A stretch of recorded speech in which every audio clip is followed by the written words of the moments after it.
আসসালামু আলাইকুম রহমতুল্লাহ।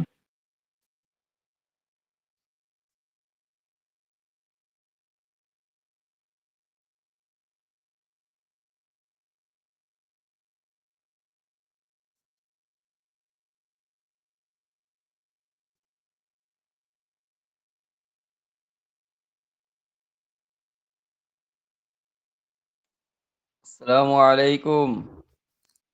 ওয়ালাইকুম আসসালাম রহমতুল্লাহ। কেমন আছেন? হুজুর কেমন আলহামদুলিল্লাহ। হুজুর কেমন আছেন আপনি? আলহামদুলিল্লাহ।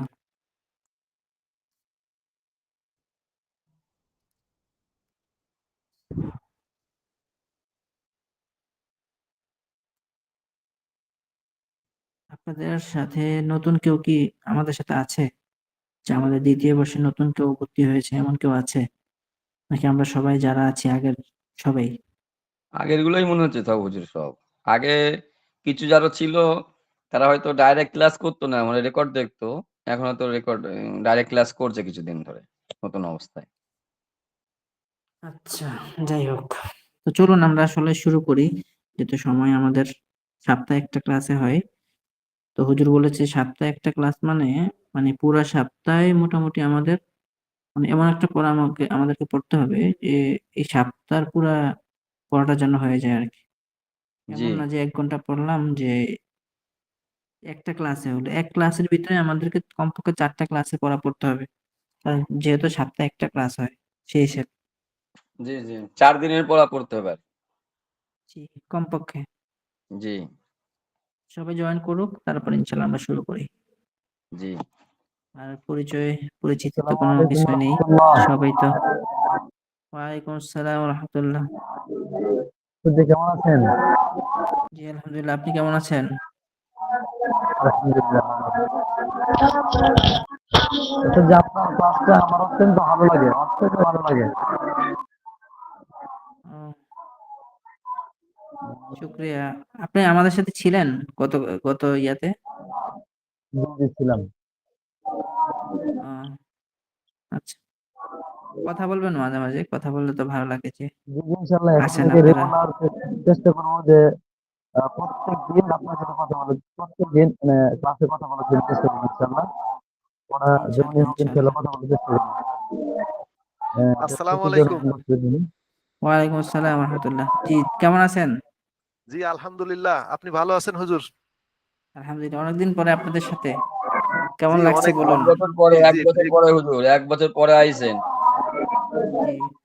২৪ সালে থেকে আমরা ২৫ সালে পদার্পণ করলাম। জি, জি, এটা তো আমাদের আচ্ছা। জন্য একটা বিস্ময় করতেছে। তো চলুন নতুন বছর হিসেবে আমরা কিছু পড়াশোনা করি। জি, আলহামদুলিল্লাহ। মহসিন ভাইয়ার আপনার বোধহয় সাউন্ড আসছে বাইরে থেকে অতিরিক্ত। তো অনুগ্রহপূর্বক আপনি মিউট করুন। যাই হোক, তো আমাদের যেই বিষয়টা সেটা হলো ফিকহ। ফিকহ মানে কি? ফিকহ মানে হলো ইসলামিক জীবন ব্যবস্থা। মানে আমি আমার দুনিয়াতে আসার পর থেকে আবার দুনিয়াতে যাওয়া পর্যন্ত এই যে আমরা যে একটা সময় থাকবো পৃথিবীতে, এই পৃথিবীতে যে আমাদের জীবনটা আমরা যাপন করব সেটা কিভাবে করব এবং জীবন পরিচালনার ক্ষেত্রে আমরা কার আনুগত্য করব এবং সেই আনুগত্যের বিষয়গুলো আসলে কি এবং সেগুলো কিভাবে আদায় করব। আবার কিছু আদেশ আছে যে সেগুলো আমরা করব, আবার কিছু নিষেধ আছে এগুলো আমরা করব না। এই যে পুরা একটা জীবন বৃত্তান্ত বা জীবনে চলার যা যা লাগে এই পুরাটাকেই বলে জীবন ব্যবস্থা। আর যদি এটা ইসলামিক দৃষ্টিতে হয়, ইসলামিক কৃষ্টি কালচার অনুযায়ী হয়, তো সেটাকে বলে ইসলামিক জীবন ব্যবস্থা। তো এই ইসলামিক জীবন ব্যবস্থারই আরবিতে পরিভাষা হলো ফিকহ। তো কথা হলো ফিকহটা কোত্থেকে আসলো? মানবজাতি সৃষ্টির পরে আল্লাহ তাআলা আমাদেরকে একটা ধর্মের আদেশ করেছেন। সেই ধর্ম সেই ধর্মের আনুগত্যের আদেশ করেছে এবং সেই ধর্মের আনুগত্যের জন্য আল্লাহ তাআলা, যেহেতু আমরা নিজেরা সবকিছু বুঝবো না, সেজন্য নবী রাসূল পাঠিয়েছেন। এই নবী রাসূলরা আবার একটা শরীয়ত মানে জীবন ব্যবস্থার কিছু নিয়ম কানুন ওনারা আমাদের জন্য তৈরি করে রেখেছেন। সেগুলো থেকে আমরা আমল করব। আর সেটাই হলো সংবিধান বা জীবন ব্যবস্থার মূল এই মাসদার বা উৎপত্তি স্থল। শরীয়তের উৎপত্তি স্থল বা শরীয়তের যেই জীবন ব্যবস্থার যে মূলনীতিগুলো আমরা বের করব বা যেগুলো বের করা হয়েছে সেগুলোর মূলত 4টা জিনিস থেকে বের করা হয়েছে। একটা হলো কোরআন, আরেকটা হলো হাদিস, আরেকটা হলো ইজমা, আরেকটা হলো কিয়াস। এখন আমাদের ধর্ম ইসলাম আমরা জানি সবাই। ইসলাম ধর্মের মধ্যে স্তম্ভ হলো 6টি। আমরা জানি নামাজ, রোজা, হজ, যাকাত। নামাজ, রোজা, হজ, যাকাত এই হলো 4টা, অথবা আমরা যদি 5টা পাঁচ হিসাবে ধরি, সেই হিসাবে আমাদের ফিকহের বাইরে যে স্তম্ভগুলো আছে সেটা হলো মূলত 5টা। এই 5টার মধ্যে 4টা হলো এগুলো আমরা শারীরিকভাবে আদায় করি, আর আরেকটা হলো আমাদের আকীদা বিশ্বাসের মধ্যে আদায় করি। সেটা হলো, যেমন ইসলামের 5টা স্তম্ভের মধ্যে প্রথম হলো ঈমান। একটা মানুষ ঈমান আনার পরে তার প্রতিদিনের কাজকর্ম বা বাকি যে কাজগুলো আছে সেগুলোকে বলে ওই ওই 4টা, বাকি 4টা হলো ওই প্রথমটার পরিপূরক হিসাবে। যেমন ইসলামের স্তম্ভ হলো 5টি, সেটা হলো প্রথম হলো ঈমান, তারপর হলো নামাজ, তারপর হলো হজ, তারপর হলো যাকাত। এখন একটা মানুষ ইসলাম গ্রহণ করার পরে তার উপরে যে আমলগুলো আসে, তাকে নামাজ পড়তে হবে, তাকে রোজা রাখতে হবে, তাকে হজ আদায় করতে হবে, তাকে যাকাত দিতে হবে। এই যে 4টা বিষয়, ঈমান ছাড়া বাকি যে 4টা, নামাজ, রোজা, হজ, যাকাত, ইবাদত, এটাই হলো ফিকহার আমাদের আলোচ্য বিষয়, আর এটাই আমরা ফিকহের মধ্যে পড়বো। আর বাকি একটা যেটা আছে ঈমান, এটা আসলে কি? এটা কি কোনো, এটা কি আলাদা বিষয়বস্তু না? হ্যাঁ, এটাও বিষয়বস্তু, কিন্তু এটা আমরা আসলে ওরকম ভাবে পড়ি না। এটা আমরা জানি যে 5 কালেমা এবং 2 ঈমান। এই 7টা বিষয়ের মধ্যে কিন্তু ঈমানের সবকিছু থাকে। প্রথমে আছে এই কালিমা তাইয়্যিবা আছে। তো কালিমা তাইয়্যিবার মধ্যে আমরা প্রথমে দেখি যে কালিমা তাইয়্যিবার মধ্যে আমরা যেটা পাই সেটা হলো লা ইলাহা ইল্লাল্লাহু মুহাম্মাদুর রাসূলুল্লাহ। আল্লাহ ছাড়া কোনো মাবুদ নাই, মুহাম্মদ সাল্লাল্লাহু আলাইহি ওয়াসাল্লাম আল্লাহর প্রেরিত রাসূল। তারপরে কালিমা শাহাদাতের মধ্যে পাই আশহাদু আল্লা ইলাহা ইল্লাল্লাহু ওয়াহদাহু লা শারীকা লাহু ওয়া আশহাদু আন্না মুহাম্মাদান আবদুহু ওয়া রাসূলুহু। এখনো আমরা পাই আরেকটা কালিমা। তারপরে কালিমায়ে তাওহীদ আছে, কালিমায়ে তামজিদ আছে, তারপর আছে কালিমায়ে রদ্দে কুফর আছে। তারপরে আবার 2টা ঈমান আছে, ঈমানে মুজমাল, ঈমানে মুফাসসাল। আমরা ওইদিকে যাব না এখন, যেটা আমাদের বিষয়বস্তু হলো ফিকহ। তো আমরা সরাসরি ফিকহে চলে যাব। এখন কথা হলো, এই ফিকহের মধ্যে কিছু বিষয় আছে যে দুনিয়াতে আমরা এই ফিকহ দিয়ে শিখি 4টা বিষয়বস্তু, নামাজ, রোজা, হজ, যাকাত। এই 4টার মধ্যে কিছু আদেশগত বিষয় আছে, আবার কিছু নিষেধগত বিষয় আছে। তো সবগুলা বিষয় যদি আমরা 2টা ভাগ করি, কিছু আদেশ, কিছু নিষেধ। আদেশের মধ্যে আছে ফরজ, তারপরে আছে ওয়াজিব। ফরজের ওয়াজিবের পরে আছে, ফরজের মধ্যে আবার 2টা ভাগ আছে, ফরজে আইন আছে, ফরজে কিফায়া আছে। তারপরে ওয়াজিবটা আর ফরজের মধ্যে তেমন কোনো পার্থক্য অনেকে করে নাই, আবার অনেকে এটাকে পার্থক্য করেছে এই হিসাবে যে ফরজ যদি কেউ অস্বীকার করে তাহলে তাকে কাফের বলা হবে, আর যদি কেউ ওয়াজিব অস্বীকার করে তাকে কাফের বলা হবে না। সেই হিসাবে ফরজ এবং ওয়াজিবের মধ্যে পার্থক্য আছে, কিন্তু ইবাদতের দিক থেকে ফরজ এবং ওয়াজিবের মধ্যে তেমন কোনো পার্থক্য নেই। দ্বিতীয় কথা হলো, ফরজ ওয়াজিবের পরে আমরা দেখি সুন্নত। সুন্নতের মধ্যে 2টা ভাগ আছে, সুন্নতে মুআক্কাদা আছে, সুন্নতে জায়েদা আছে। এগুলো আমরা আস্তে আস্তে জানবো। এগুলো হলো আদেশগত বিষয়। এর এর মধ্যে আবার মোস্তাহাব আছে, মোস্তাহাব আবার সুন্নত, এই 2টা অনেকে এক এক হিসেবে ধরে। আসলেই এক। ফরজ ওয়াজিবের বাদে যেগুলো আছে সবগুলোই নফল হিসেবে গণ্য হয়, আর নফলের মধ্যে সুন্নতে ভাগ করছে, আবার এটার মধ্যে আবার মোস্তাহাব আছে। এগুলো হলো আদেশগত বিষয়, এবং এগুলোর পরে কিছু আছে নিষেধ, যেমন হারাম আছে।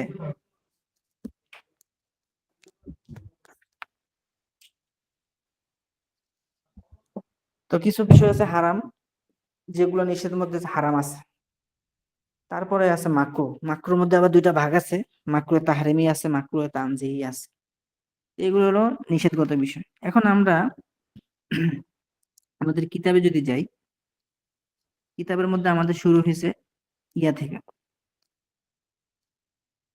কিতাবের যেহেতু আমরা ফিক পড়বো, সেই হিসাবে ইমানের আলোচনা এখানে নেই। আমরা সরাসরি যাব ফিকের মূল কিতাবে।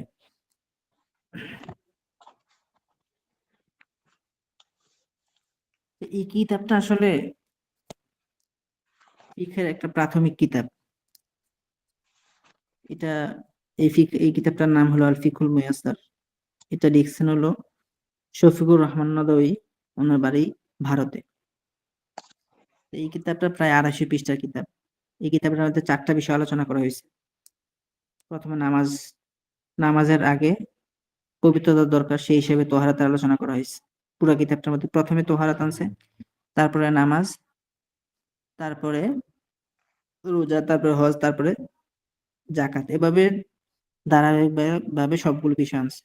তো সেই হিসেবে আমরা এই কিতাবটাকে, যেটা আমাদের ১২ মাস আমাদের পড়লো, আমরা মোট ১০ মাস আমরা ক্লাস করি। ২ মাস, ১ মাস আমাদের প্রথম পরীক্ষার জন্য থাকে, আর শেষে ১ মাসও দ্বিতীয় পরীক্ষাটার জন্য থাকে। সেই হিসাবে ১০ মাসের মধ্যে যদি আমরা হিসাব করি, আমাদের ক্লাস হয় মাসে ৪টা। তো যদি ১০ মাস হিসাব করি, ৪×১০ = ৪০টা ক্লাস। তো ৪০টা ক্লাসের মধ্যে ক্লাস যদি হয় ৪০টা, তাহলে প্রথম সেমিস্টারে হয় আমাদের 20টা ক্লাস। আর আমরা এই কিতাবের মধ্যে আমি দেখছি প্রায় ২০০ পৃষ্ঠা আপনাদের পড়াতে হবে। তো ২০০ পৃষ্ঠারে যদি আমরা ৪০ দিয়ে ভাগ দেই, ৫ পৃষ্ঠা করে হয়। তাহলে আমাদেরকে প্রথম সেমিস্টারের আগে আমাদেরকে পড়তে হবে ১০০ পৃষ্ঠা। তাহলে আমাদের দৈনিক প্রায় ৫ পৃষ্ঠা করে পড়ে। কিন্তু আমরা কি প্রতিদিন ৫ পৃষ্ঠা করে পড়তে পারবো? এটা একটা বিষয়। এখন কথা হলো, তাহলে আমরা কিভাবে পড়বো?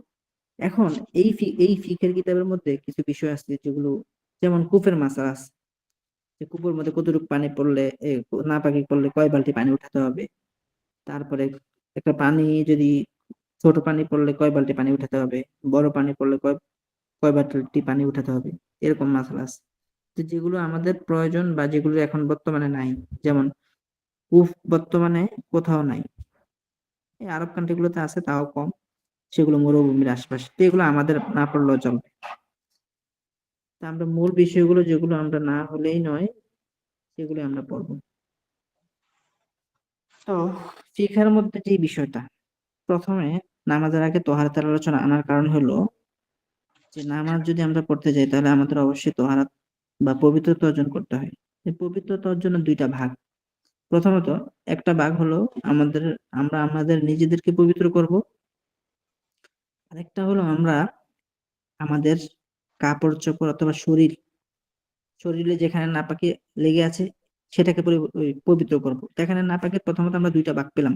প্রথমত দুইটা ভাগ, একটা হলো শরীরে যদি অথবা কাপড়ে যদি কোনো নাপাকি লাগে, স্পষ্ট নাপাকি, সেটা দূর করব। আরেকটা হলো আমার এখন ওযু নাই, অথবা আমার এখন গোসল নাই, বা আমার এখন গোসলের হাজত আছে। এখন এই যে গোসল নাই, ওযু নাই, যে একটা অবস্থা, এটাও কিন্তু একটা নাপাকের অবস্থা। একটা হলো এমন নাপাক যেটা আমার ভিতরে হয়েছে, বা আমার এখন ওযু নাই, এই যে একটা নাপাকি অবস্থা, এটা একটা। একটা গোসল নাই, এটা একটা অবস্থা, এইটা হলো এক ধরনের নাপাকি। আর আমার কাপড়ে অথবা শরীরে যেই নাপাকিটা লাগলো, সেটা হলো আরেক ধরনের নাপাকি। তাহলে নাপাকিটা আমরা দুই ধরনের নাপাকি পেলাম। এখন আসি,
শাইখ কি চলে গেল নাকি? না না, আমি বলেন আছি। নাই আমার এখানে আজান হচ্ছে, আমার এখানে আজান হচ্ছে।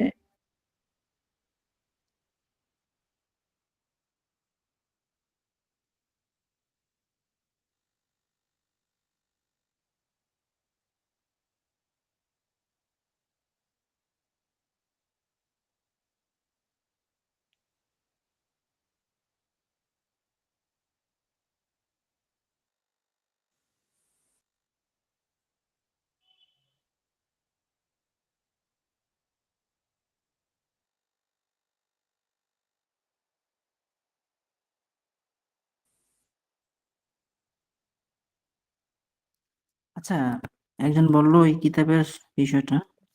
এই কিতাবটা আরবি, কিন্তু আমরা আসলে, যেহেতু আমরা প্রাথমিক ছাত্রছাত্রী, সেই হিসেবে আমরা আরবিটা পড়লেও আমি বাংলাতে আপনাদের জন্য এগুলো একদম খুলে খুলে বর্ণনা করব, এবং আপনারা এগুলো সহজে উপকৃত হতে পারবেন।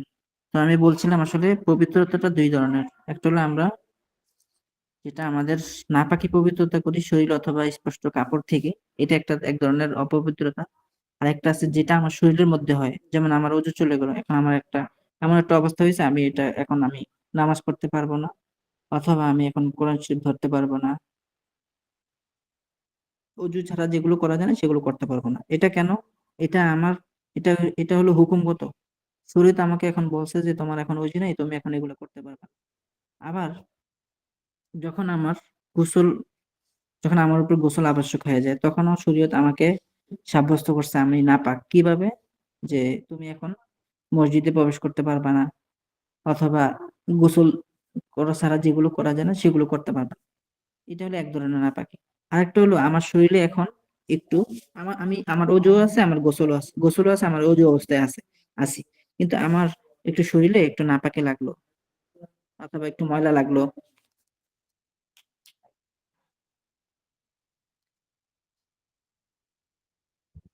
তো আমার শরীরে যদি নাপাকি লাগে, তো সেটা হলো আমি কিন্তু ভিতরগত ভাবে আমি পবিত্র আছি, আমার ওযু আছে, আমার গোসলও আছে, কিন্তু আমার কাপড়ে একটু নাপাকি লাগলো।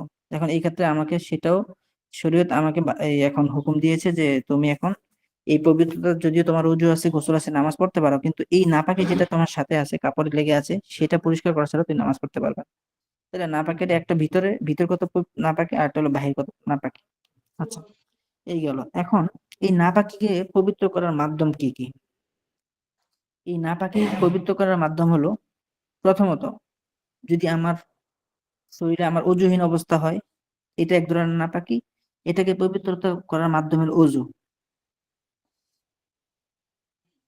ওযু অথবা আর যদি আমার শরীরে এমন হালত হয়, এমন অবস্থা হয় যেটা আমাকে বড় নাপাকি, যে আমার গোসলের প্রয়োজন হলো, সেটা হলো আরেক ধরনের নাপাকি। সেটা থেকে পবিত্রতার মাধ্যম হলো গোসল। এখন এখন যদি এই ওযু এবং গোসল করার জন্য যে জিনিসটা প্রয়োজন, পানি বা নাপাকি দূর করার জন্য যা লাগে, সেটা যদি প্রয়োজন হয়, তো সেটার জন্য, নাপাকি দূর করার জন্য আমরা হয়তো আমরা দুইটা জিনিসের দ্বারস্থ হই। সেটা হলো পবিত্র পানি অথবা পবিত্র মাটির। তাহলে আমরা বুঝতে পারলাম এখান থেকে যে পবিত্রতা দূর করা যায় দুইটা জিনিস দিয়ে, হয়তো পানি দিয়ে, নয়তো মাটি দিয়ে। আর আর শরীরের যে ভিতরের যে পবিত্রতাটা, ওযুহীন অবস্থা এবং গোসলহীন অবস্থা, সেটাকে পবিত্রতা করা যায় ওযু দ্বারা এবং গোসলের দ্বারা। এখন এই কিতাব, আমরা কিন্তু এখনো মূল কিতাবে যাই নাই। এখন এগুলো আমি যা বললাম এগুলো প্রাসঙ্গিক কথা। মূল কিতাব অনেক সহজ, আসলেই সহজ। আচ্ছা।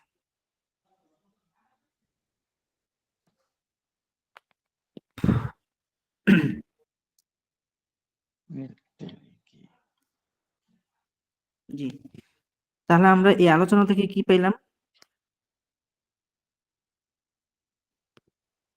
জি, আমার সাথে বলুন, এই আলোচনা থেকে আমরা কি পেলাম? এই আলোচনা থেকে আমরা বিষয়বস্তু বুঝলাম যে পবিত্রতার একটা বিষয়বস্তু, আর জীবন পরিচালনার ব্যাপারটা নিয়ে যে আমাদের ফিকহে দরকার আছে, এইটার আলোচনা বুঝলাম। জীবন পরিচালনার জন্য আমাদের ফিক প্রয়োজন আছে পুরা। আর এই ফিকটাকে শুরু হয়েছে নামাজ, রোজা, হজ, যাকাত ধারাবাহিকভাবে। আর নামাজ শুরু করার জন্য যেহেতু পবিত্রতা প্রয়োজন, সেখান থেকে এই পবিত্রতার আলোচনা শুরু হয়। তো এখানে লেখক বিসমিল্লাহির রহমানির রহিম, কিতাবুত তাহারতি, কিতাবুত তহারতি, কিতাবুত তহারতি পবিত্রতার অধ্যায়। তো হুজুর, এই, জি যে ফিক বলুন। শব্দের অর্থ কি বিধান? হুম, ঠিক শব্দের অর্থই তো বললাম এতক্ষণ। হুজুর, মুয়াস্সার এটার মিনিংটা কষ্ট করে আবার একটু করলে ভালো হয়, মানে হ্যাঁ, এরপরে আচ্ছা, জি শুরু জি। করি আর কি ইনশাল্লাহ। তো এই কিতাবের নাম ফিকহুল মুয়াস্সার। এখানে আবার দেওয়া আত-তাইসিরু, ঠিক আছে, আল ফিকহুল মুয়াস্সার জি আলা মাযহাবিল ইমামিল আযমি আবি হানিফাতা আন-নু'মানী। আচ্ছা, এই বিষয়ে যখন আলোচনা আসবে তখন এটাও আলোচনা আসবে যে মাযহাব কয়টা। মাযহাব হলো চারটা। জি একটা হলো আমরা জানি হানাফি মাযহাব, শাফি মাযহাব, মালিকি মাযহাব, হাম্বলি মাযহাব। চারজন ইমাম চারটা মাযহাব তৈরি করছে। এখন কথা হলো কোরআন হাদিস এক, তাহলে মাযহাব চারটা কেন? এটা একটা প্রশ্ন। তাহলে আমরা আমরা যারা হানাফি মাযহাবে আছি, তাহলে আমাদের অন্যান্য মাযহাবগুলো কি ভুল? দ্বিতীয় প্রশ্ন। জি এখন কথা হলো এগুলোর উত্তর হলো সবগুলো মাযহাবের সঠিক। এখন মাযহাবের মধ্যে চারটা মাযহাব হলো কেন? এটা হলো কথা। জি দেখবেন রাসূল সাল্লাল্লাহু আলাইহি সাল্লামের প্রাথমিক জামানা থেকে রাসূল সাল্লাল্লাহু আলাইহি সাল্লামের প্রায় শেষ দিকের জামানাতে হাদিস যারা বর্ণনা করছে, তো প্রাথমিক যুগে যে হাদিসগুলো বর্ণনা করছে অধিকাংশ দেখা যায় আমরা যেসব হাদিসগুলো পাই সব প্রবীণ সাহাবী থেকে কম। সব হলো যে আয়েশা রাদিয়াল্লাহু তাআলা আনহা, তারপরে আবু হুরায়রা, তারপরে আনাস ইবনে মালিক, তারপরে এইসব সাহাবা থেকে আমরা বেশি হাদিস পাই। এটার কারণ কি? অথচ তারা রাসূল সাল্লাল্লাহু আলাইহি সাল্লামকে পাইছে কম, কিন্তু তারা তাদের থেকে হাদিস বর্ণনা বেশি। রাসূল সাল্লাল্লাহু আলাইহি ওয়াসাল্লামের ৬৩ বছরের জিন্দেগিতে ৪০ বছরে তিনি নবুয়ত পাইলেন। তারপরে বাকি থাকে আর কত বছর? ২৩ বছর। ২৩ বছরের জিন্দেগির মধ্যে অর্ধেক ধরতে গেলে মদিনায়, প্রথমে মক্কায়, তারপরে মদিনায়। এই ২০ বছরের হিজরতের পরের জামানা থেকে মাত্র যে অর্ধেক জামানা, এই অর্ধেক জামানার শেষের দিকে এসে যেসব সাহাবী মাত্র জন্মগ্রহণ করছে অথবা শেষ দিকে যারা রাসূল সাল্লাল্লাহু আলাইহি ওয়াসাল্লামকে পাইছে, এদের থেকে হাদিস বর্ণনা বেশি কেন? অথচ প্রথম জামানা থেকে যারা ছিল রাসূল সাল্লাল্লাহু আলাইহি ওয়াসাল্লামের সাথে, হিজরতের পর থেকে যারা ছিল পুরা লম্বা সময় বা হিজরতের আগে থেকে ছিল, তাদের থেকে হাদিস বর্ণনা কম কেন? এটার উত্তর হলো এই প্রাথমিক জমানায় সবাই হাদিস জানতো যে রাসূল সাল্লাল্লাহু আলাইহি ওয়াসাল্লাম এটা এটা বলছে, রাসূল সাল্লাল্লাহু আলাইহি ওয়াসাল্লাম এটা বলছে। তখন সমসাময়িক যদি কোনো সমস্যা হইতো, তখন তারা রাসূল সাল্লাল্লাহু আলাইহি ওয়াসাল্লামের কাছে, বড় বড় সাহাবাদের কাছে যাইতো যে এই বিষয়টা আমাদের বুঝতেছি না। তখন বলতো, হ্যাঁ আমি আল্লাহ রাসূলকে বলছি এমন এমন করতে, এমন এমন বলছে রাসূল সাল্লাল্লাহু আলাইহি ওয়াসাল্লাম, এই বিষয়ে এমন বলছে। তখন তাদের জ্ঞান শক্তি ভালো ছিল বা সবাই সাহাবা কেরাম ছিল, সবাই রাসূল সাল্লাল্লাহু আলাইহি ওয়াসাল্লামের আমল সবকিছু দেখছে। সেই তখনকার হাদিস বর্ণনার প্রয়োজন হয় নাই। যখন রাসূল সাল্লাল্লাহু আলাইহি ওয়াসাল্লামের মৃত্যুর পরে যখন বড় বড় সাহাবায়ে কেরাম মৃত্যুবরণ করলো, তখন এই যারা বয়স কম, যাদের যেসব সাহাবায়ে কেরাম ছিল, তারা এই বড় বড় সাহাবায়ে কেরামদের কাছ থেকে সকল হাদিস এরকম শুনে নিছে। এরপরে এদের থেকে যখন আর এভাবে আসলো, তখন দেখা গেল যে শেষের দিকে এসে হাদিস বর্ণনার প্রক্রিয়াটা বেশি হলো। কারণ তখন প্রাথমিক জামানাতে হাদিস বর্ণনার প্রয়োজন নাই, সবাই সমসাময়িক ছিল। সমস্যা যত হয়েছে তো রাসূল সাল্লাল্লাহু আলাইহি ওয়াসাল্লাম মৃত্যুবরণ করার পরে, ইন্তেকালের পরে, যখন বড় বড় সাহাবায়ে কেরাম আস্তে আস্তে দুনিয়া থেকে চলে যেতে লাগলো, তখন শেষের দিকে এসে তখন প্রয়োজন হলো যে হাদিস এখন সংকলন করতে হবে, কারণ সাহাবায়ে কেরামও চলে যাচ্ছে আস্তে আস্তে। এই ক্ষেত্রে ইমাম শেষ দিকে এসে হাদিস সংকলন করছে। এখন হাদিস সংকলনের মধ্যে যে বিষয়টা হয়েছে, কিছু হাদিসের মধ্যে রাসূল সাল্লাল্লাহু আলাইহি ওয়াসাল্লাম বলছে, যেমন এক হাদিসের মধ্যে রাসূল সাল্লাল্লাহু আলাইহি ওয়াসাল্লাম বলছে যে তোমরা উটের পেশাব প্রস্রাব থেকে দূরে থাকো। আরেক হাদিসের মধ্যে বলছে তোমরা উটের পেশাব পান করো। এখন হাদিস তো দুই রকম হয়ে গেল। এখন তারপরে শরীয়তের যে বিধিবিধানগুলো আছে, যে উজুর আয়াত, উজুর ফরজের আয়াত, তারপরে বিভিন্ন, তো হাদিস এবং কোরআনের সমন্বয় করে সাধারণ যে পাবলিক আছে, সাধারণ যে মানুষ আছে, তাদের দ্বারা এটা সম্ভব না, তারা আমল করে। তখনকার সমসাময়িক যারা ফকিহ ছিলেন, তারা কোরআন হাদিস নিয়ে গবেষণা করছেন, তারা এই কোরআন হাদিসকে মানদণ্ড রেখে তখন তারা এরকম বোর্ড তৈরি করছে। তো এখানেই থেকে চারটা বোর্ড হয়েছে বা চারটা দল হয়েছে, চারটা মাযহাব। চারটা মাযহাব মানে তো হইলো পথ বা রাস্তা বা পন্থা। তো ওখান থেকে চারটা মাযহাব হয়েছে। এখন কথা হলো, চারটা মাযহাব কেন হইলো? চারটা মাযহাব হওয়ার কারণ হলো হাদিস, একই হাদিস, কোরআন হাদিসকে সামনে রেখে উনি এই যুক্তি দিচ্ছে, উনি এই যুক্তি দিচ্ছে, দুটোটাই ঠিক। উনি রাসূল সাল্লাল্লাহু আলাইহি ওয়াসাল্লামের হাদিসটাকে এভাবে নিচ্ছে, উনি রাসূল সাল্লাল্লাহু আলাইহি ওয়াসাল্লামের হাদিসকে ওভাবে নিচ্ছে। তো চারটা মাযহাবে সঠিক, কিন্তু আমরা যারা আছি, আমরা হানাফি মাযহাবের, আমরা আবু হানিফা রহমতুল্লাহ আলাইহিকে, বা আমাদের এই যারা আমাদের আগের প্রজন্ম যারা, তারা যেহেতু হানাফি মাযহাব অনুসরণ করে আসছে, সেই জন্য আমরাও হানাফি মাযহাব অনুসরণ করি। এখন কথা হলো, মাযহাব কেমন হয়ে গেল না, কেউ হাত উঠায় কেউ হাত নামায়, এটা কেমন হয়ে গেল না? এটা আসলে কেমন হয় নাই। রাসূল সাল্লাল্লাহু আলাইহি ওয়াসাল্লামের এক হাদিসের মধ্যে আছে যে তোমরা হাত উঠাও, আর এক হাদিসের মধ্যে রাসূল সাল্লাল্লাহু আলাইহি ওয়াসাল্লাম নিজে হাত ছেড়ে দিচ্ছে। এখন এই তারতম্যগুলো কেন হইলো? এটার কারণ হইলো পরিস্থিতির কারণে। তো সাহাবায়ে কেরাম অথবা যারা মাযহাব সংকলন করছে, তারা সেই হিসাবে চিন্তা করছে রাসূল সাল্লাল্লাহু আলাইহি ওয়াসাল্লামের সকল হাদিসের উপরে আমল হয়ে যাক। সেই হিসেবে মাযহাবের তারতম্য হইছে। এখন আমরা যদি কাউকে হাত ছাড়তে দেখি, তাকেও আমরা খারাপ মনেও করব না। যে আবার হাত বাঁধে, তাকেও আমরা খারাপ মনে করব না। যেমন আমাদের মাযহাবে আমরা হাত বাঁধি হইলো নাভির নিচে। আবার শাফি মাযহাবে হাত উঠায়। আবার মালিকি মাযহাবের হাতে হাতে ছেড়ে দেয়। তো সবগুলোর উপর রাসূল সাল্লাল্লাহু আলাইহি ওয়াসাল্লামের আমল আছে, সেইজন্য সবগুলো হাদিস সঠিক। এখন কথা হলো, তো তারা মাযহাব তৈরি গেছে ৪ টা। এখন আমরা মাযহাব তৈরি করলে সমস্যা কি? সমস্যা হইলো, তারা মাযহাব, কোরআন হাদিস এবং সাহাবায়ে কেরাম এবং তাবেঈনকে পেয়ে তারা মাযহাব তৈরি করছে। এই ইমাম আবু হানিফা রহমতুল্লাহর জন্ম ছিল ৮০ হিজরিতে। তো মৃত্যু হয়েছে ওনার ১৫০ হিজরিতে। তো ৮০ হিজরির মধ্যে যদি উনি উনি যে জামানা পাইছে, হাদিস কোরআন হাদিস উনি সাহাবায়ে কেরাম এবং তাবেঈনকে যেভাবে পাইছে, তো উনি হাদিস কোরআন হাদিস বেশি বুঝবে, নাকি আমি আইসা এই ১৪০০ বছর পরে আইসা আমি কোরআন হাদিসটা বেশি বুঝবো? নিশ্চয়ই ওনারা বুঝবে। সেই হিসেবে ওনারা গবেষণা করে কোরআন হাদিসকে একটা মানদণ্ডের মধ্যে রেখে যেটা তৈরি করছে, সেটা আমার উপরে আমল করা সহজ হবে, নাকি এখন যদি আমি নিজে ইজতিহাদ করে, যদি আমি নিজে এই কোরআন হাদিসকে সামনে রেখে যদি আমি আমল করতে চাই, আমার আমল হবে। কিন্তু যেহেতু আমি ১৪০০ বছর পরে আইছি, আমার জ্ঞান তাদের অনেক থেকে কম, সেই হিসাবে আমার এখন ইজতিহাদ করার সুযোগ নাই। এই জন্য আমরা মূলত ওই ৪ মাযহাব, যাদেরকে আল্লাহ তাআলা আলাদা ইজতিহাদের ক্ষমতা দিচ্ছে, তাদের অনুসরণ করে আমরা আমল করি। এই জন্য ৪ মাযহাবের ৪ টাই প্রসিদ্ধি লাভ করছে, আর ৪ টাই এখন বর্তমানে পৃথিবীতে আছে। তো এই আমাদের এই মাযহাবটাই যে এখানে লেখা আছে, আলা মাযহাবিল ইমামিল আযমি আবি হানিফাতান নুমান, ওনার নাম হইলো ইমাম ইমামুল আজম, মানে মহান ইমাম আবু হানিফা নুমান, ওনার নাম এটা। আর এই ফিকুল মুয়াসসার মানে হলো আল ফিক, এটা তো আমরা জানি যে জীবন ব্যবস্থা। আল মুয়াসসার মানে হলো সহজ, আর তাইসির মানে হলো সহজ। তাইসির মানেও সহজ, আল মুয়াসসার মানেও সহজ। এখন আল ফিকুল মুয়াসসার, এটা হলো মূল কিতাব। শফিকুর রহমান নদভী যিনি লেখছে, এই কিতাবটাকে উনি আল ফিকুল মুয়াসসার নামে উনি নামকরণ করছে, এইভাবেই উনি লেখছে। কিন্তু এটাকে পরবর্তীতে কেউ একজন এটাকে আরেকটু সহজ করার জন্য এটাকে তাইসির করছে। মানে ফিকুল মুয়াসসার ছিল, উনি একভাবে লেখছে, এটাকে আরো একটু সহজ করে এই কিতাবের বিভিন্ন ইবারতের মধ্যে কিছু পরিবর্তন করে এটাকে আরেকটু সহজ করে, এই জন্য এটাকে উপরে মূলত লেখছে আর তাইসির আল ফিকুল মুয়াসসার, মানে সহজ ফিক, সোজা কথা। এখান থেকে আমরা এরপর নিচে একটা বাক্য পাই, কিসমুল ইবাদাত, মানে ফিকটাকে আমি তো বললাম যে ৪ টা ভাগ, নামাজ, রোজা, হজ, যাকাত, এই চারটা ছাড়াও আরো একটা ফিক আছে, সেটা হলো মানুষের মুআমালাত, বিয়ে শাদী, ব্যবসা বাণিজ্য, এগুলো সব সব বিষয়ে আরো এরকম মোট ৩টা ভাগ আছে। মোট এই ৩টা ভাগ, মোট ৪টা ভাগ। ৪টা ভাগের মধ্যে একটা হলো কিসমুল ইবাদাত, আর বাকি ৩টা ভাগ হলো যে মুআমালাত, মুআশারাত, সেগুলো আছে। এখান থেকে আমরা শুরু করব। বিসমিল্লাহির রহমানির রহিম। কিতাবুত তাহারাত, পবিত্রতার অধ্যায়। তো এখান থেকে মুসান্নিফ রাহমাতুল্লাহ আলাইহি উনি একটা আয়াত আনছে, তাহারাতের আয়াত, তারপরে একটু রাসূল সাল্লাল্লাহু আলাইহি ওয়াসাল্লাম একটা হাদিস আনছে।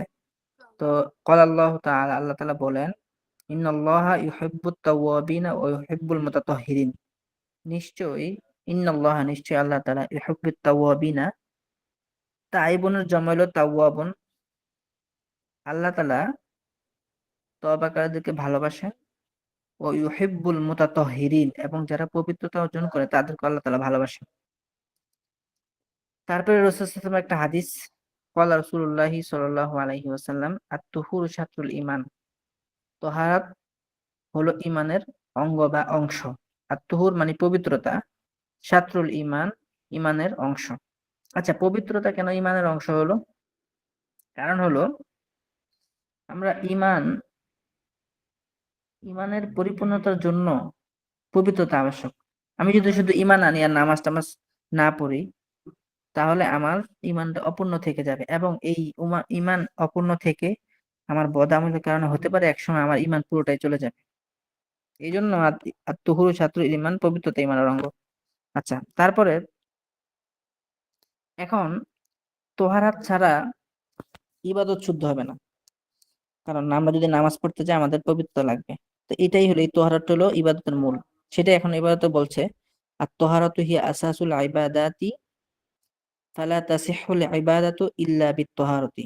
তোহারাতুল ইবাদতের মূল, সুতরাং নামাজ শুদ্ধ হবে না তোহারাত ছাড়া। আর তোহারাতু হিয়া আসাসুল ইবাদাতি ফালা তাসিহু সলাতু ইল্লা বিত্তহারাতি। পবিত্রতা হলো ইবাদতের মূল, সুতরাং নামাজ পবিত্রতা ছাড়া শুদ্ধ হবে না। ক্বালা রাসূলুল্লাহ সাল্লাল্লাহু আলাইহি ওয়াসাল্লাম, এখানে আবার রাসূল সাল্লাল্লাহু আলাইহি ওয়াসাল্লামের আরেকটা হাদিস বর্ণনা করছে, মিফতাহুল জান্নাতি আস-সালাতু ওয়া মিফতাহুস সালাতি আত-তুহুরু।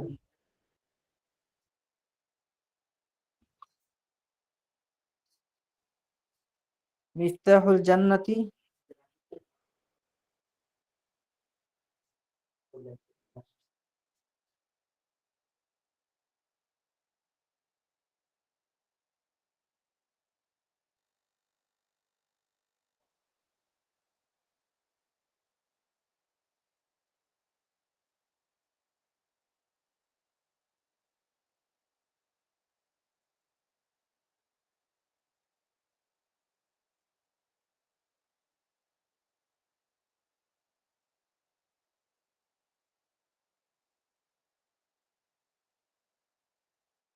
জি।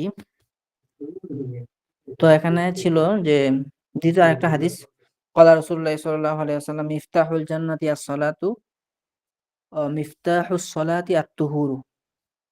জান্নাতের চাবি নামাজ, আর নামাজের চাবি পবিত্রতা।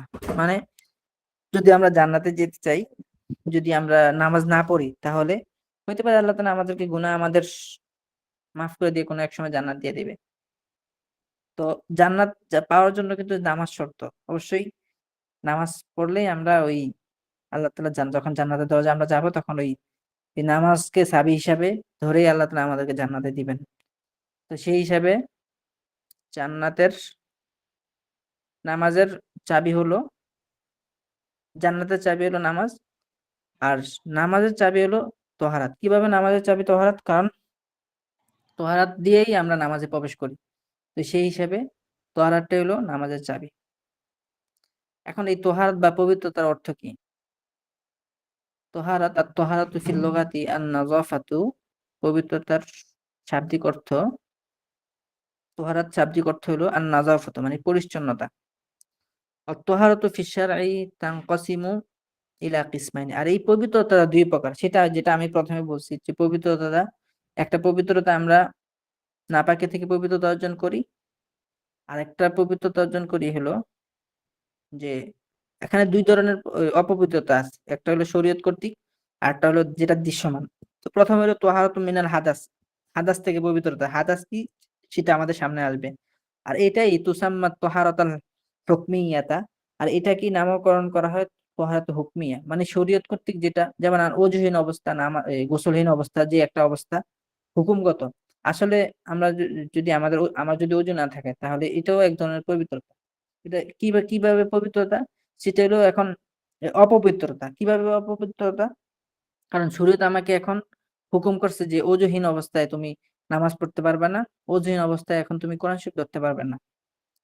এবং তো শরীয়ত যখন যখন আমার উপর গোসল আবশ্যক হবে, তখন শরীয়ত আমাকে বলবে, হ্যাঁ, এখন তোমাকে মসজিদে প্রবেশ করা যাবে না, এবং তোমাকে এখন কোরআন তেলাওয়াত শোনাও যাবে না। ওযুহীন অবস্থায় কিন্তু কোরআন তেলাওয়াত করা যায়, কিন্তু গোসলহীন অবস্থায় তখন কোরআন তেলাওয়াত করা যায় না, মসজিদে প্রবেশ করা যায় না। আরো অনেক বিধিনিষেধ আছে যেগুলো করা যায় না। এটা হলো এক ধরনের অপবিত্রতা। এই অপবিত্রতা থেকে পবিত্রতা হওয়ার নামই হলো তোহারাতুল হুকমিয়া। আর দ্বিতীয় আরেকটা হলো তোহারাতুম মিনান নাজাসাতি, নাজাসাত বা নাপাকি থেকে পবিত্রতা, যেটা ওই যে তুসাম্মাত তোহারাতুল হাকিকিয়াতা, যেটাকে তোহারাতে হাকিকি বলে। তো এখানে আমরা দুই ধরনের অপবিত্রতা পাইলাম। দুই ধরনের অপবিত্রতা থেকে পবিত্র হওয়া, সেটা হলো তোহারতুম মিনাল হাদাস, একটা হলো হাদাস থেকে পবিত্রতা হওয়া, আর একটা হলো তোহারতুম মিনাল নাজাসা, নাপাকি থেকে পবিত্রতা হওয়া। তো আত-তাহারাতু মিনাল হাদাসি ফাতাহসুলু বিল উযুই আবিল গুসলি আও বিতায়াম্মুমি। এখন এই যে হাদাস থেকে যে পবিত্রতা মানে ওযুহীন অথবা গোসলহীন অবস্থা যে তৈরি হয় শরীরের মধ্যে, সেটা থেকে পবিত্রতা হয় ওযুর মাধ্যমে। যদি আমার ওযু না থাকে তাহলে আমি ওযু করলে আমি এখন পবিত্র হয়ে গেলাম। এখন যদি আমার গোসল ওয়াজিব হয় বা গোসলের যদি হাজত হয়, প্রয়োজন হয়, তখন আমি গোসল করলেই আমার পবিত্রতা অর্জন হয়ে যাবে। এখন যদি এই গোসল এবং ওযু করার জন্য তো আমাদের পানি প্রয়োজন, যদি পানিও না পাই তখন আমি চাইলে তায়াম্মুমের মাধ্যমে পবিত্রতা অর্জন করতে পারি। তাহলে আমরা পবিত্রতা অর্জন করতে পারি তিনটা মাধ্যমে। একটা হলো ওযুর মাধ্যমে, যদি ওযুর প্রয়োজন হয়। আরেকটা হলো গোসলের মাধ্যমে পবিত্রতা অর্জন করি। আরেকটা হলো তায়াম্মুমের মাধ্যমে। ইযা তাআযযারা ইস্তেমালুল মাই ইযা তাআযযারা ইস্তেমালুল মাই, যখন পানি ব্যবহারে অক্ষম হয়। মানে তায়াম্মুমটা কখন করি আমরা? যখন তায়াম্মুম করার এখানে দুইটা স্বভাব, একটা হলো আদামল মা, পানি না পাওয়া, আর একটা হলো পানি ব্যবহার করতে অক্ষম হওয়া। পানি আছে কিন্তু আমি যদি এখন পানি আমার শরীরে লাগাই তাহলে ঠান্ডায় মরে যাব। অথবা আমার এমন অবস্থা হয়েছে যে আমার হাতে ব্যান্ডেজ করা আছে, এখন যদি আমি উম এই হাতে যদি এই পানি লাগাই তাহলে আমার অসুবিধা হবে, সেক্ষেত্রে আমি মাটি দিয়ে তায়াম্মুম করতে পারবো। অথবা আমার এমন পরিস্থিতি যে আমার আশেপাশে কোথাও পানি নেই, অথবা যেটুক পানি আছে এতটুকু যদি আমি অজু করি আমার না খেয়ে মরতে হবে, সেক্ষেত্রে তায়াম্মুম করা যাবে। তো যখন হুজুর প্রয়োজন হবে, পানি ব্যবহার হুজুর করতে যদি আমার অসুবিধা হবে, তখন আমরা তায়াম্মুম করতে পারবো। বলুন। হুজুর, এখানে আমার একটা খেয়াল আছে আর কি। এই যে কিছু কিছু শব্দ অর্থ আপনার তো তর্জমা ফুল করে যাচ্ছেন, আমরা কিছুটা বুঝছি। কিছু কিছু শব্দ অর্থ হচ্ছে কিছু ছাত্রছাত্রী বুঝবে না। যেমন যে তাআজ্জারু, ইস্তেমাল এটা বুঝবে, তাআজ্জারু এই অর্থ বুঝবে না। তারপরে যে তানকিস কসিমি ইলাল কিসমাইনি, এই কিছু কিছু শব্দ অর্থগুলো নতুন তো আমার মনে হয় প্রতিটা শব্দ অর্থটা সঠিকভাবে উঠাইয়া দিলেও ভালো হয় একটু। এখন আগে আমাদেরকে বুঝতে হবে আমরা কি পড়তেছি। এটা কি আদবি কিতাব পড়তেছি না ফিকহের কিতাব পড়তেছি? যদি আদবি কিতাব হয় তাহলে আমি প্রতিটা ওয়ার্ডে ওয়ার্ডে এটা কিভাবে কি হইলো, কেন এটা আগে হইলো, কেন সেটা মোজাক্কার হইলো, কেন সেটা মুয়ান্নাস হইলো, কায়দা বলতে সেটা আমি হবে না, বলি। শুধু শব্দটা কিন্তু এখানে এটা শব্দটা হলো বলুন। মাসালার কিতাব, তো এখানে আমরা এবারতের দিকে খেয়াল না করে এখানে কি বলছে মাফহুমটা আমরা বুঝবো। আর যদি এবারতে আমি প্রচুর সময় দিই তাহলে এই কিতাব শেষ হবে না। না হুজুর, এবারত বলি নাই। মানে এই যে তাআজ্জারু, এই শব্দের অর্থ হচ্ছে এইটা, এই শব্দ অর্থের কথা বলছি। আচ্ছা, তো তাআজ্জারা ইয়াতাআজ্জারু বাবে তাফাউল থেকে অর্থ হলো ওজরগ্রস্ত হওয়া। যে এই অর্থ যখন পানি ব্যবহারে অক্ষম হয় কেউ, এটা কোনো কিছুতে অক্ষম হওয়াকে তাআজ্জুর ওজর হওয়া আর কি। জি, তো জি। ইজা এই অর্থটা তাআজ্জারা, শুনি। যখন ইজা তাআজ্জারা ইস্তিমালুল মাই, যখন পানি ব্যবহারে অক্ষম হয় তখন তায়াম্মুমটা করা যাবে। জি, তাহলে হাদাস থেকে পবিত্র হয় তিন মাধ্যমে: ওযুর মাধ্যমে, গোসলের মাধ্যমে, আর পানি ব্যবহারে অক্ষম হলে তায়াম্মুমের মাধ্যমে। আচ্ছা, এটা হলো শরীরের শরীরের ভিতরে যে নাপাকিটা সৃষ্টি হয় ওযু এবং গোসলহীন অবস্থাটা। আর দ্বিতীয় একটা তোহারাত আছে, ওয়া আম্মা তাহারাতু মিনান নাজাসাতি ফাতাহসুলু বিইজালাতিন নাজাসাতি বিওয়াসাইলিত তাহারাতি মিনাল মাইল খালিসি আওয়াত তুরাবিত তাহিরি আওয়াল হাজারি আওয়াল দাবগি। তৃতীয়, এখন কথা হলো, সেটা তো আমরা বললাম যে শরীরের ভিতরে যে নাপাকিটা আছে সেটা দূর করবে ওযুর মাধ্যমে, গোসলের মাধ্যমে, তায়াম্মুমের মাধ্যমে। কিন্তু যদি বাহ্যিক কোনো নাপাকি লাগে, যদি আমার সেই ক্ষেত্রে সেই নাপাকিটা আমরা দূর করব পবিত্র পানি দিয়ে, অথবা পবিত্র মাটি দিয়ে, অথবা পাথর, অথবা পরিশোধনের মাধ্যমে। আম্মা তোহারত, আবার বলছি, আম্মা তোহারত মিনান নাজাসাতি, আর নাপাকি থেকে পবিত্রতা ফাতাহসুল, সেটা অর্জন হবে বিইজালাতিন নাজাসাতি, নাজাসাত দূর করার মাধ্যমে, বিওয়াসাইলিত তোহারতি, তোহারাতের মাধ্যমগুলো দিয়ে, মিনাল মা ইয়া, সেগুলো কি? মিনাল মাইল খালিসি, পবিত্র পানি, আবিত তুরাবিত তাহিরি, পবিত্র মাটি, আবিল হাজারি, অথবা পাথর, আবিদ দাবগি, অথবা দাবাগত, পরিশোধনের মাধ্যমে। পরিশোধন মানে কি? মানে যে ছাগলের চামড়া আমরা জানি যে এটা যখন কাঁচা থাকে, রক্ত লেগে থাকে, তখন এটা নাপাকি থাকে। কিন্তু যদি আমি এটা পবিত্রতা করতে করতে চাই, তখন আমাকে সেটাকে দাবাগত করতে হবে, মানে পরিশোধনের প্রক্রিয়া কি, সেটাকে শুকিয়ে ফেলতে হবে, অথবা মেডিসিন দিয়ে সেটাকে, যে নাপাকি আছে সেটাকে দূরীভূত করতে হবে। তাহলে আমরা পাইলাম দুই ধরনের নাপাকি, দুই ধরনের তোহারাত। একটা তোহারাত পবিত্র হয় সেটা হাদাস থেকে, আর একটা হলো নাজাসাত থেকে। আর ওই যেটা হাদাস থেকে পবিত্রতা অর্জন করে সেটাকে বলে তোহারাতে হুকমিয়া। আর যেটা নাপাকি থেকে পবিত্র অর্জন করে সেই তোহারাতটাকে বলে তোহারাতে হাকিকিয়া। আচ্ছা, আর তোহারাতে হাকিকি হুকমি যেটা, সেটা পবিত্রতা হয় ওযু, গোসল, তায়াম্মুমের মাধ্যমে। আর তোহারাতে হাকিকি যেটা, সেটা পবিত্রতা করা যায় পানি অথবা পাথর, অথবা পবিত্র পানি, পবিত্র মাটি, আর পাথর অথবা দাবাগতের মাধ্যমে। এখন আসি, কিসব পানি দিয়ে আমরা পবিত্রতা অর্জন করতে পারবো। মাউল খালেজ, যা খাঁটি পানি বা বিশুদ্ধ পানি, সেটা কি, কয় ধরনের পানি? সেটা হলো আল মিয়াহুল্লাতি তাহসুলু বিহাত তাহারাতু। ওই সকল পানি যেগুলো দিয়ে পবিত্রতা অর্জন হয় সেগুলো কি নিচে বলবে। তাহসুলু তাহারাতু বিল মাইল মুতলাক। প্রথম হলো সাধারণ পানি যে আছে, মাউল মুতলাক, এই সাধারণ পানি দিয়ে পবিত্রতা অর্জন করা যাবে। আর সাধারণ পানি কি? হুয়াল মাউল মুতলাকু। আর সাধারণ পানি হলো হুয়াল মাউল্লাযী, এমন পানি, বাকিয়া আলা আওসাফি খিলকাতিহি ওয়া লাম তুখালিতহু নাজাসাতুন। হুয়াল মাউল্লাযী, এমন পানি, বাকিয়া আলা আওসাফি খিলকাতিহি, তার সৃষ্টিগত গুণের উপরে অবশিষ্ট আছে, মানে পানিটা যেমন ছিল এমনই আছে। যেমন এই সাগরের পানি, এটা অথবা বৃষ্টির পানি যেমন আছে এমন, এটার মধ্যে যদি আমি দেই, এই এটার মধ্যে যদি আমি তরকারি দিই, অথবা এটা দিয়ে যদি আমি কিছু রান্না করি, তখন আর এটার পানি থাকে না। মানে যে একটা প্রকৃত বা যেভাবে তার সৃষ্টি হয়েছে, এই গুণ এটার মধ্যে অবশিষ্ট না থাকলে সেটাকে সাধারণ পানি বলা হবে না। তো সাধারণ পানি হলো হুয়াল মা উল্লাযী বাকি আলা আওসাফি খিলকাতিহি, তার সৃষ্টিগত গুণের উপর যেটা অবশিষ্ট আছে, ওয়ালাম তুখালিতহু নাজাসাতুন, যার সাথে কোনো নাপাকি মিলেনি, ওয়ালাম ইয়াগলিব আলাইহি শাইউন, এবং তার উপরে কোনো কিছু বিজয় লাভ করেনি। মানে পানিটা তার যেভাবে সৃষ্টি আছে এভাবে আছে, এটার মধ্যে কোনো কিছু মিশ্রিত হয়ে ওই জিনিসটা বেশি হয় না। যেমন পানির সাথে আমি 1 গ্লাস পানির সাথে যদি, আমি 1 লিটার পানির সাথে যদি আমি, এটার সাথে যদি আমি 1 লিটার চিনি দেই, তখন এটা শিরা হয়ে যাবে। তখন এটা পবিত্র, কিন্তু এটা দিয়ে পবিত্রতা অর্জন করা যাবে না, কারণ এটার উপর ওই শিরাটা বেশি হয়ে গেছে। তখন এটা আর কেউ পানি বলবে না, এটাকে বলবে এখন শিরা অথবা শরবত।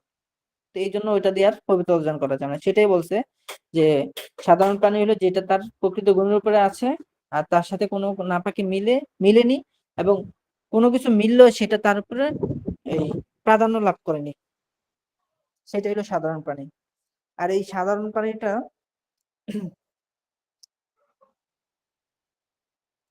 ওয়ায়ান্দারিজু ফিল মাইল মুতলাকি। আর সাধারণ পানি গণ্য হবে এমন পানি, যেসব পানি, সেগুলো হলো মা উস সামাই, আকাশের পানি। আকাশের পানি হলো বৃষ্টি। বৃষ্টির পানি। মা উল নাহারি, নদীর পানি। মা উল বিরি, কুয়ার পানি। মা উল আইনি, ঝর্ণার পানি। মা উল বাহরি, সাগরের পানি। মা উন যাবা মিনাস সালজি, বরফ গলিত পানি। মা উন যাবা মিনাল বারদি, শিলা গলিত পানি। এই এই 7 প্রকার পানি, যেগুলো সাধারণ পানি, যেগুলো দিয়ে উযু করা যায়, পবিত্রতা অর্জন করা যায়, যখন এই পানির উপরে কোনো কিছু মিশ্রিত হয়ে ওই মিশ্রিত বস্তুটা বেশি না হবে, এবং কোনো নাপাকি তার সাথে মিশ্রিত না হবে, তখন এটা পবিত্রতা পানি হিসাবে ধরা হবে।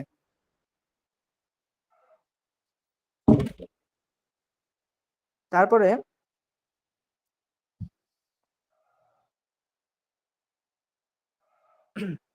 তাহলে এই পুরো অধ্যায় থেকে আমরা পাইলাম, প্রথমত এখান থেকে যে আমরা প্রশ্ন যদি হিসেবে জানতে চাই, তাহলে তোহারাত সম্পর্কিত একটা আয়াত পাইলাম, 2টা হাদিস পাইলাম। তোহারাত কাকে বলে, তোহারাত কত প্রকার, এবং তোহারাতটা 2 ধরনের, এবং তোহারাতের পবিত্রতা করার মাধ্যম কিগুলো কি, তারপরে সেই মাধ্যমের মধ্যে পানি দিয়ে যে পবিত্রতা অর্জন করা যায়, সেই কয় ধরনের পানি সেটা পড়লাম। এখন আমরা যাব, এই যে পানি,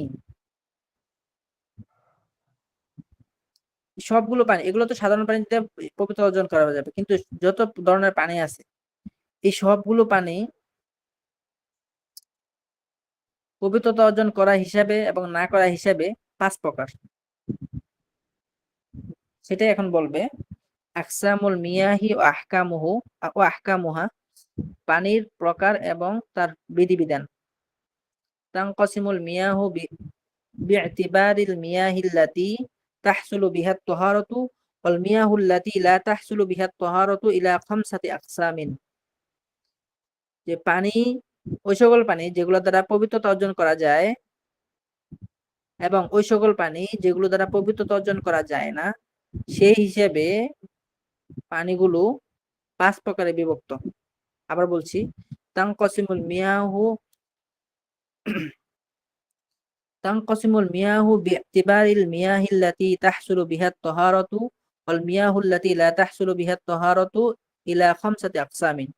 যে সকল পানি পবিত্রতা করা, যে সকল পানি দিয়ে পবিত্রতা অর্জন করা যায় এবং যে সকল পানি দিয়ে পবিত্রতা অর্জন হয় না, সেই হিসেবে পানিটা 5 ভাগে বিভক্ত। প্রথম প্রকার হলো, আমি আগে প্রাথমিক মুখে বলে দিই, তারপর আমরা ইবারত পড়বো এবং অর্থ বলবো। প্রথম প্রকার হলো এমন পানি যেটা নিজে পবিত্র, তাহিরুন নিজে পবিত্র, মুতাহহির এবং অন্যকে পবিত্র করতে পারে, গয়রু মাকরুহিন মানে কোন ধরনের অপছন্দনীয় বা কোন ধরনের সন্দেহ ছাড়া, সেটা হলো সাধারণ পানি। উপরে আমরা যে 7 প্রকার পানি পড়লাম, এই পানি দিয়ে আমরা এই পানিটা পবিত্র, আবার এই পানিতে পবিত্রতা অর্জন করা যায়। এখন পানি পবিত্র আবার পবিত্রতা অর্জন করা যায়, এটা কেন বললো? কারণ অনেক পানি আছে কিন্তু পবিত্র, কিন্তু পবিত্রতা অর্জন করা যায় না। যেমন ঝোল, ঝোল তো নিশ্চয়ই পবিত্র, তরকারির ঝোল অবশ্যই পবিত্র, কিন্তু এটা দিয়ে পবিত্রতা অর্জন করা যায় না। তো পবিত্রতা করা যায়, পবিত্রতা অর্জন করা যায় না, বা পবিত্রতা অর্জন হয় এবং হয় না, সেই হিসেবে পানিটা 5 প্রকার। প্রথম প্রকার হলো যে পানিটা নিজে পবিত্র এবং অন্য কেউ পবিত্র করতে পারে কোন ধরনের মাকরু ছাড়া, কোন ধরনের সন্দেহ ছাড়া, কারাহাত ছাড়া। এখন আর সেই পানিটা হলো সাধারণ পানি, আল মাউল মতলক তাহিরুন ওয়া তাহসুলু বিহাত তাহারাতু, এবং তা দ্বারা পবিত্রতা অর্জন করা যায়। তাহলে পানি পবিত্রতা করা এবং না করা হিসেবে পানি 5 প্রকার। এর মধ্যে প্রথম প্রকার পাইলাম যে নিজে পবিত্র এবং অন্যকে পবিত্রতা করে। দ্বিতীয় প্রকার তাহিরুন মুতাহহিরুন মাকরুহুন, নিজে পবিত্র এবং অন্যকে পবিত্র করতে পারে, তবে সেটা মাকরুহের সাথে। আর সেটা কি পানি? হুয়াল মাউল্লাযী শারিবাত মিনহুল হিররাতু আবিদ দাজাজাতু আও সিবাউত তায়রি আবিল হাইয়াতু। সেটা হলো এমন পানি, যে পানি তার থেকে বিড়াল পান করেছে, শারিবাত মিনহুল হিররাতু তার থেকে বিড়াল পান করেছে, আবিদ দাজাজাতু অথবা মুরগি পান করেছে, আও সিবাউত তায়রি অথবা হিংস্র কোনো পাখি পান করেছে, আবিল হাইয়াতু অথবা কোনো সাপ পান করেছে। এখন সাধারণ পানির মধ্যে যদি, এই সাধারণ পানির মধ্যে যদি কেউ বিড়াল যদি পান করে, তাহলে ওই পানি দিয়ে যদি আমি পবিত্রতা অর্জন করতে চাই, এই পানিটা পবিত্র, আমাকে পবিত্রও করবে, কিন্তু এটা মাকরুহের সাথে, মানে এটা করা উচিত না। যদি সাধারণ পানি থাকে তখন এটা করা উচিত হবে না, তখন ওই যেই যেই পানি নিজে পবিত্র এবং অন্য যেটা যেটা যেটা একদম পিওর, ওটা দিয়ে আমাকে অজু করতে হবে। কিন্তু এই বিড়াল পান করা পানি এবং মুরগি পান করা এবং হিংস্র পাখি অথবা সাপ পান করেছে, এমন কোন পানি দিয়ে আমি তখন পবিত্রতা অর্জন করলে সেটা আমার পবিত্র অর্জন হবে, কিন্তু মাকরুহের সাথে হবে, অপছন্দনীয়তা। ওয়াইকরাহুল উযুউ ওয়াল ইগতিসালু তানজিহান বিযালিকাল মাই ইযা কানাল মাউল মাতলাকু মাওজুদান ওয়ালা কারাহাতা ফি ইস্তিমালিহি ইযা লাম ইউজাদ গায়রুহু। যেটা একটু আগে আমি বললাম যে ওই পানি দিয়া, এই যে সাপ যেটা থেকে পান করছে, তারপরে পাখি যেটা থেকে পান করেছে, সাপ যেটা থেকে পান, মুরগি যেটা থেকে পান করেছে, এই পানি যদি আমার কাছে থাকে আর সাধারণ পানিও থাকে, তখন আমার জন্য অজুটা করা মাকরুহ হবে। কিন্তু যদি আমার কাছে এই পানি ছাড়া অন্য কোনো পানি না থাকে, তখন আমাকে ওই পানি দিয়ে পবিত্রতা অর্জন করলে সেটা আমার মাকরুহ হবে। আচ্ছা, এটা হলো দ্বিতীয় প্রকার। তাহলে প্রথম প্রকার পাইলাম যে তাহিরুন মুতাহহিরুন, নিজে পবিত্র এবং অন্যকে পবিত্র করতে পারে মাকরুহ ছাড়া। আর দ্বিতীয়টা হলো নিজে পবিত্র, অন্যকে পবিত্র করতে পারে তবে মাকরুহের সাথে। এখন তৃতীয় প্রকারে আসি। এখানে মাঝখান দিয়ে যে মাসলাটা বলছে সেটা হলো ওই মাকরুহ তখনই হবে যখন ওই পানিটা সাধারণ পানি যখন থাকবে তখন ওই পানিটা ব্যবহার করাটা মাকরুহ হবে। আবার বলছি ইউকরাহুল উযু ওয়াল ইগতিসালু, ওযু এবং গোসলটা মাকরুহ হবে তানজিহান। কি মাকরুহ? মাকরুহ তানজিহি মানে তাহরিমি না। এখন মাকরুহ তানজিহি এবং তাহরিমের সংজ্ঞা আমরা ক্লাসের শুরুতে বলেছিলাম যে এমন অপছন্দনীয়, এটার একটা সংজ্ঞা আমি অবশ্যই লিখে রেখেছি গত রাতে, ইনশাআল্লাহ আপনাদেরকে ক্লাসের শেষে দিয়ে দেব।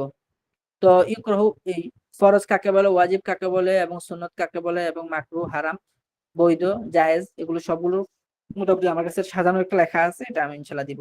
তো ইকরাহুল উযু, উযুটা মাকরুহ হবে, অল ইগতিসাল এবং গোসল তানজিহান, মাকরুহ তানজিহি বিযালিকাল মাই, ওই পানি দ্বারা, ওই পানি মানে ওই যেটাতে বিড়াল পান করেছে।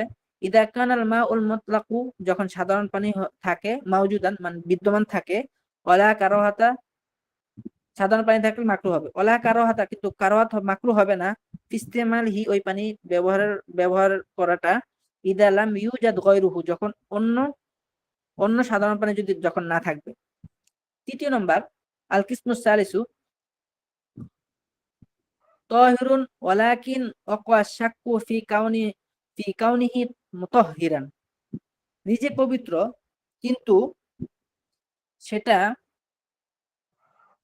অন্যকে পবিত্রতা করার ক্ষেত্রে যার ব্যাপারে সন্দেহ আছে। মানে পানিটা পবিত্র কিন্তু এটা দ্বারা পবিত্রতা অর্জন হবে কি হবে না সেই বিষয়ে সন্দেহ আছে।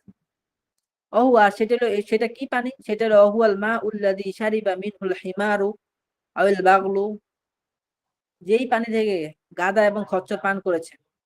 ফা ইন্নাহু তাহিরুন বিদুনি শাক্কিন, কেননা তা নিঃসন্দেহে পবিত্র। ওয়ালাকিন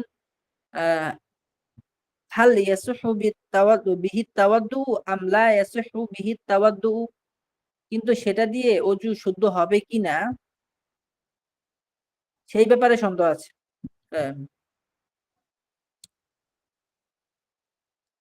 পানিটা পবিত্র কিন্তু যদি এই পানি থেকে, তৃতীয় প্রকার পানি নিজে পবিত্র কিন্তু এটার পবিত্রতার ব্যাপারে, এটা দিয়ে পবিত্র অর্জন করা যাবে কিনা সেটার ব্যাপারে সন্দেহ আছে।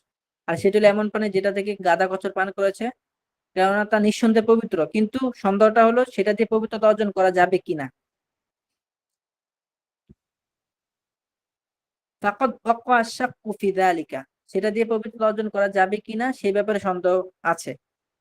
فإنه طاهر بدون شك ولا بدون شك ولكن هل يصح به التوضؤ أو لا يصح به التوضؤ فقد وقع الشك في ذلك, সেটা দিয়ে পবিত্রতা অর্জন করা যাবে কিনা সে ব্যাপারে সন্দেহ আছে। ফাইন লাম ইয়াজিদ গায়রুহু, যদি সেটা ছাড়া অন্য কোনো পানি না পাওয়া যায়, তাওয়াদ্দা বিহি ওয়া তায়াম্মা, তাহলে সেই পানি দিয়ে ওযুও করবে, তায়াম্মুমও করবে। প্রথম কথা হলো তৃতীয় প্রকার পানি হলো নিজে পবিত্র এবং অন্যকে পবিত্র করার ব্যাপারে সন্দেহ আছে। তো যে পানি পবিত্র, পবিত্র বলতে এই পানিটা পবিত্র মানে এটা দিয়ে আমি অন্য কোনো নাপাকি বস্তু ধুয়ে ধুয়ে সেটা পরিষ্কার হয়ে যাবে, কিন্তু এই পানি দিয়ে আমরা ওযু করলে ওযু হবে কিনা এই ব্যাপারে সন্দেহ আছে। এখন এই অবস্থায় যদি অন্য পানি না থাকে তাহলে আমাকে এই পানি দিয়ে ওযুও করতে হবে, আবার এই পানি দিয়ে আবার তায়াম্মুমও করতে হবে, যেহেতু এই পানি ছাড়া আর পানি নেই।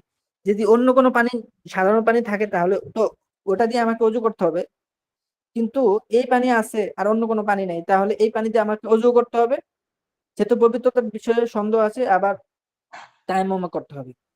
সেটাই এখানে বললো যে ফাইন লাম ইয়াজিদ গায়রুহু, যদি তাছাড়া পাওয়া না যায়, তাওয়াদ্দা বিহি ওয়া তায়াম্মামা, তাহলে সে ওযু করবে এবং তায়াম্মুম করবে।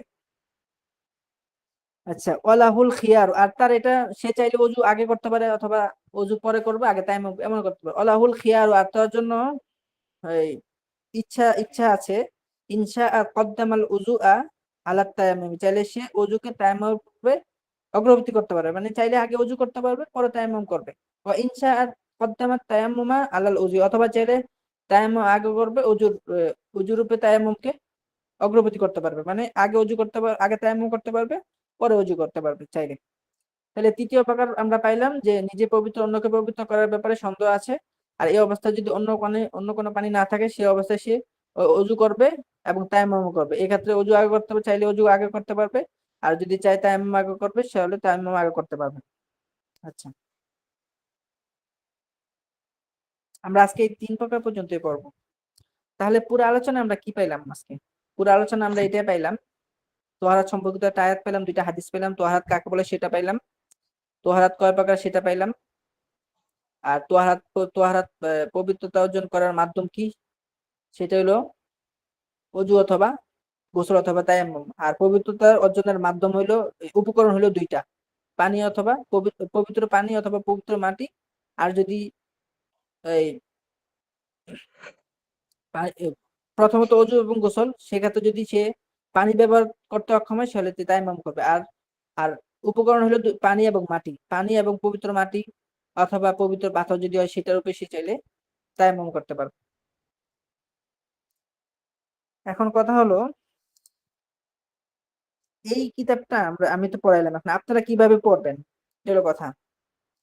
এখন যেহেতু প্রাথমিক আমরা শুরু করলাম আজকে, সেই হিসেবে এখানে যেখানে যা আমি লিখতে বলবো সেখানে আপনারা লিখবেন, ওই মাসালাগুলোই শুধু পড়বেন।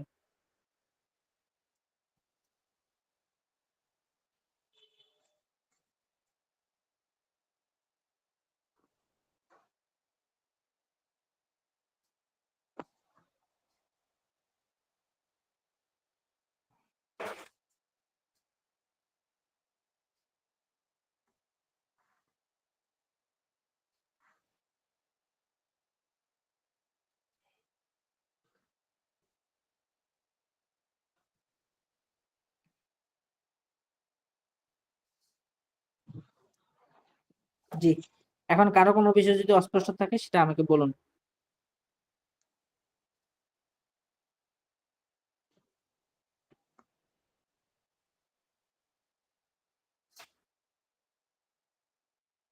জি, শুনতে পাচ্ছেন? হুজুর, জি, বইটা কি খুব কঠিন নাকি? বই অনেক সহজ, আমি আপনাদেরকে অনেক সহজ করে পড়াবো, টেনশনের কোনো কারণ নেই। যখন আমরা মাসলা মাসলা আকারে পড়বো তখন অনেক সহজ হবে। এখন আচ্ছা, কথা জি, হলো, বিষয়টা আমি বুঝিয়ে বলি। এখন কথা হলো, আপনারা যারা এই কিতাবটা পড়ছেন অধিকাংশ আপনারা আরবি বুঝেন না।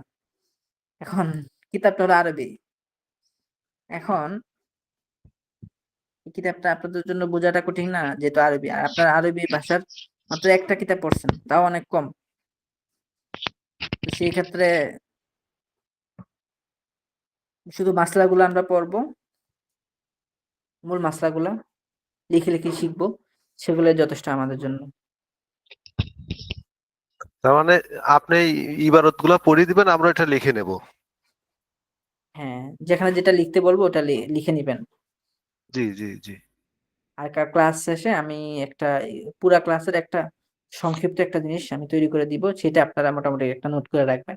এভাবে পড়বেন। আমি কিছু এই কয়েকদিন পরে কিছু কিছু তামরিন দিব, তামরিন বলতে কিছু কিছু যে মাসালা এরকম অপশনাল কিছু দিব, ওগুলোর মধ্যে আপনারা মানে এই না, কিতাবটা হলো এই আমরা মাসলা আকারে শিখবো আর কি।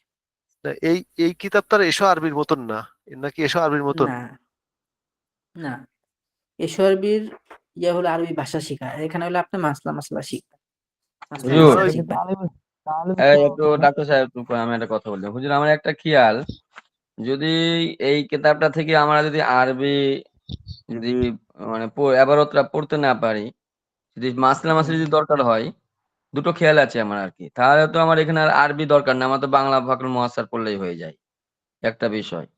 আর দ্বিতীয় বিষয় হচ্ছে, যদি আমাদের মনে করা হয় যে না, আমাদের একটু আরবি এবারতটাও পড়া দরকার, এই মাসলা তো শিখা হবে, এর সাথে সাথে আমরাও যেমন এসব আরবি শিখি, যেমন আমরা পড়েছিলাম কিছুটা, নিজে নিজে জি, পড়েছি, পড়া দিচ্ছি, ও অর্থ উঠাইছি, এইগুলোর সাথে যদি আমাদের এই আরবির ফায়দাটা আমাদের যদি পাওয়া দরকার হয়, তাহলে হয়তো জি, অবশ্যই তো মাসলা তো শিখবই, কিন্তু এর সাথে আরবি, এসব আরবি শিখির মতনই আর কি, আমাদের অর্থ উঠিয়েও নিজেরা পড়বো, অর্থ উঠামো, এরকম ধরনের, তাহলে তাহলে এটা আরবি ঠিক আছে।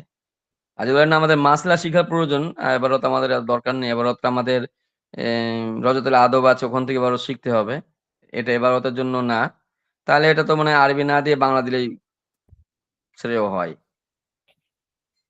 কারণ আমাদের এটা এটা আসলে এবারও যদি আমরা না পড়তে পারি, না শিখতে পারি, তাহলে আপনি যে মাসলাগুলো উঠাই দেবেন, এই উঠানোটা মনেও থাকবে না, আর ওই রেকর্ড শুনে আমাদের পড়তেও মন যাবে না, আর এটা দিয়ে আমাদের পেঁচপুষ, প্রত্যেকটা সাথী ভাইয়ের পেঁচপুষ লেগে যাবে। এখন আমরা তো এভাবে পড়ে আসছি। এখন এই এখন ক্ষেত্রে আমার আমি খেয়াল ছিল হুজুরের হুজুর সাথে কথা এরকম, বলবো, দেখি হুজুর কি বলেন। হ্যাঁ হুজুর আমাদের একটা খেয়াল ছিল, আমাদের তো বাংলা বই তো আতমিকুল মহাসের বাংলা বই পড়লে ফিকশিকির মতন যে আমরা পড়েছিলাম ওরা হয়ে যায়, তাতে আমার কোনো ফারজানা হোসেন মাসলা শিখা হলো। আমার একটা উচিত ছিল এরকম, যে মনে করেন যে আমরা এসআরবি শিখিতে 1 পৃষ্ঠা 2 পৃষ্ঠা বা 3 পৃষ্ঠা করে লাস্টে আমরা পড়া করেছিলাম বুঝে যাওয়ার পরে। আমাদের প্রথম অবস্থায় হয়তো 1 পৃষ্ঠা করে এবারত যেমন পড়ানো দরকার, হ্যাঁ এরকম জের জবর পেশ এত কিছু আমাদের ভাঙা দরকার নেই, শুধু অর্থ উঠিয়ে উঠিয়ে 1 পৃষ্ঠা বা 2 পৃষ্ঠা প্রথম অবস্থায় দিলেন। এরপর আস্তে আস্তে যখন আমরা এই কিতাবটা পড়া একটা অভ্যাসিত হলাম, তখন 2 পৃষ্ঠা বা 3 পৃষ্ঠা করে দিলেন, অর্থও বুঝলাম আর আমরা মাসলাও বুঝলাম। এখান থেকে কিছু কিছু মাসলা আমরা আবার অনেকেই কিন্তু জানি, ওই এসব মহাসারের ভিতরে ইয়েতে পড়েছিলাম ফিকির ভিতরে, তো জি সেই জি কিছু দরকার পড়ে বাদ দিলেন, আসসালামু যেমন আলাইকুম রহমতুল্লাহি বারাকাতু। জি, বাদ দিলেন। মাশাআল্লাহ, আপনাদের আলোচনাগুলো শুনলাম। জি, মূল কথা এটাই যে এখানে যে আলফিকুল মিয়াসারের যে মাসালাগুলো আছে, ইসোফিক শিখির মাসালাগুলো সেম। আলফিকুল মিয়াসার আপনার মাসালা পড়েছেন, মাসালা অনেক জানেন আলহামদুলিল্লাহ, এবং বেস্তিজুর থেকেও মাসালা আপনারা শিখেছেন। এখানে আপনারা আরবিটা মোটামুটি যেন কিছু আহ, আপনাদের অভিজ্ঞতা হয়। একটা মাসালা যেহেতু একটু সহজ, মাসালাটা আপনি পারছেন, কুয়ার মাসালা, পানির মাসালা, পানি কত প্রকার, তারপর হলো আপনার হচ্ছে অজুর কারণগুলা, অজু ভঙ্গের কারণ, নামাজের কারণ, নামাজ ভঙ্গের কারণ, ফরজ ওয়াজিবাত গুলা, এগুলো তো সবাই জানি। জি, হ্যাঁ, কম বেশি বাকি জানি আমরা। এখান থেকে, হ্যাঁ হ্যাঁ, এখান থেকে আমাদের এবারটা মোটামুটি একটু অর্থ অনুবাদ তোলার জন্য, যেহেতু আলফিকুল মিয়াসারের অর্থগুলা এবং আরবি এবারত গুলা খুব সহজ। হ্যাঁ, হয়তো শেষের অবস্থাটা হয়তো শিক্ষার্থীরা পারবে না, যেখানে জের হবে না, জবর হবে, পেশ হবে। এটা যেহেতু নাহয় মিডিয়াতে নহ আপনারা পড়ছেন, এটা ইনশাল্লাহ বছর শেষে আপনারা তখনকার বুঝে নেবেন। কিন্তু এখন কিছুটা পড়তে পড়তে, অর্থটা তুলতে তুলতে যদি আপনাদের মোটামুটি একটা অভিজ্ঞতা চলে আসে, হ্যাঁ হুজুর, আমি মাসালা এটাই তো বাস বলতে পারেন, চাইছিলাম। মাসালা তো পারেন। হ্যাঁ, বাকি জি জি জি জি ওই ওই এবারটা পড়ে বুঝতে, বুঝার চেষ্টা করবেন যে হ্যাঁ এখানে এই কথাটা বলতেছে। যেমন বলা হয় যে ওই যেমন ধরেন একটা লেখা আছে কোনো জায়গায় যে আল ওজু, আল ওজু বাদাহা সলাতুন, বা বাদা সলাতি আর দোয়াও, এই যে কথাগুলা, হ্যাঁ, যে নামাজের পরে দোয়া করা, এই যে কথাটা, জি এটা জি অন্তত পড়লেন, পড়ে একটু বুঝতে পারলেন যে হ্যাঁ বাদা মানে পরে, আসসালাত মানে নামাজ, দোয়া মানে দোয়া, আল খুরুজ, এই যে শব্দগুলো অন্তত আপনাদের জানা হলো। একবারে জি আমার মহাক্কিক ভাবে হুজুর। আপনারা জানতে গেলে তো আপনাদের আরো 3 বছর 4 বছর পড়তে হতো।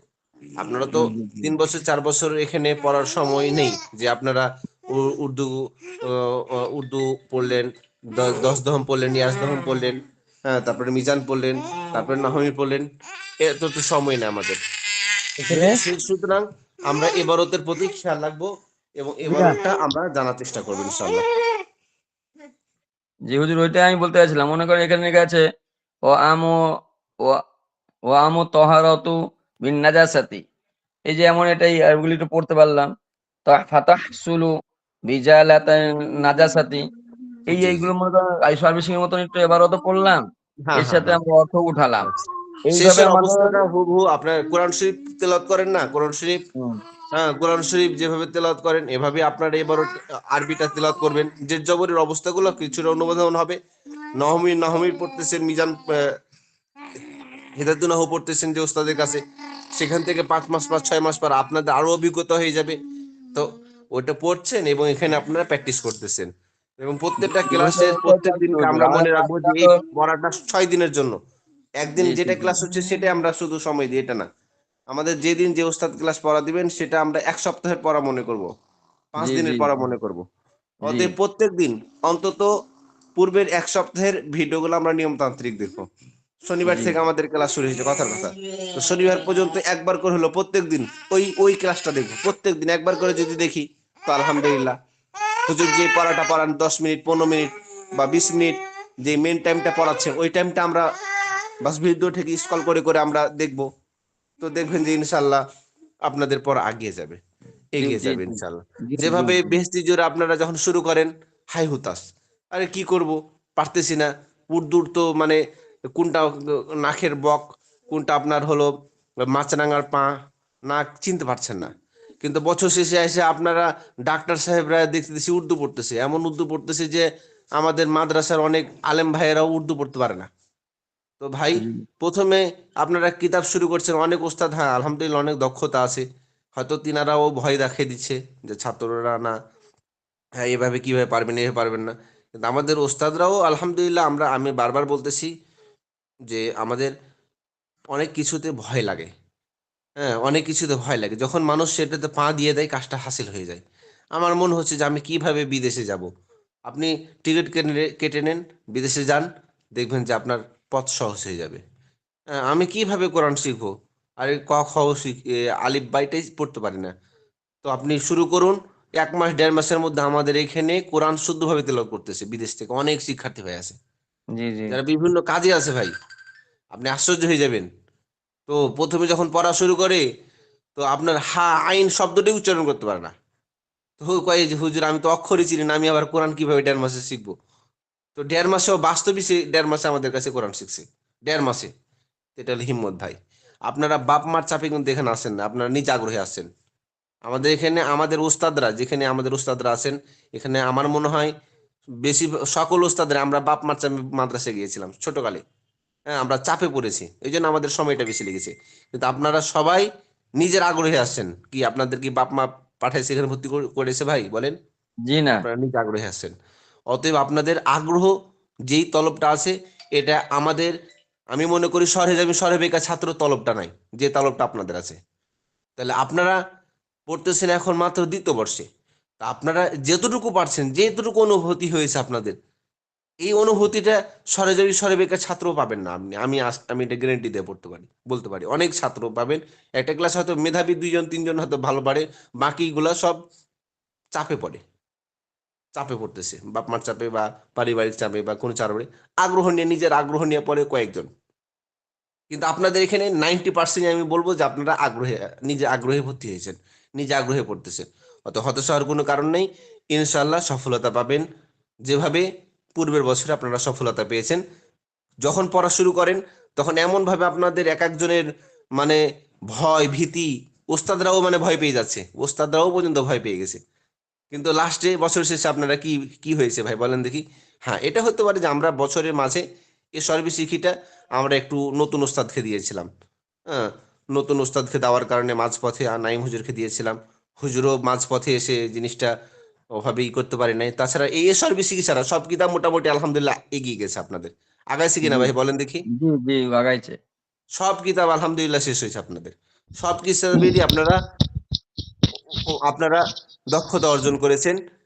হ্যাঁ, 100% না হলেও 50% হয়েছে, আর 50%টাই আপনাদের জন্য সহায়ক হবে পরের বছরের জন্য, 100% হওয়ার জন্য। জি জি জি আর এই সর্বশিক্ষা 10 হুজুর মিনিটে অল্প হ্যাঁ, হলেও আমরা মোটামুটি এবারত শিখেছি, তো সমস্যা তো আর নাই। জি জি। অল্প জি হলেও অতএব এবারত তো আমরা বুঝতে আমাদের পেরেছি, ওস্তাদ আমরা চাইছিলাম। প্রথম দিকে হয়তো হাফ পৃষ্ঠা 1 পৃষ্ঠা করে দিবে, হ্যাঁ পরের মাসে 2 পৃষ্ঠা করে দিবে, তারপরের মাসে 3 পৃষ্ঠা করে দিবে, তারপরের মাসে 4 পৃষ্ঠা করে দিবে। ওইভাবে একটা সিস্টেম করতে দিই, ইনশাল্লাহ আমাদের উস্তাদ আগাবেন। এবারকে আমরা সকল উস্তাদেরই সিলেবাস নিচ্ছি, সব সিলেবাস তৈরি করে আমাদের উস্তাদরা ইনশাল্লাহ পড়াবেন। ইনশাল্লাহ ভালো একটা ধৈর্য, ভালো একটা ফলাফল পাবেন। অন্তত অর্ধবার্ষিকী পরীক্ষার পর অবশ্যই ভালো রেজাল্ট পাবেন আপনারা।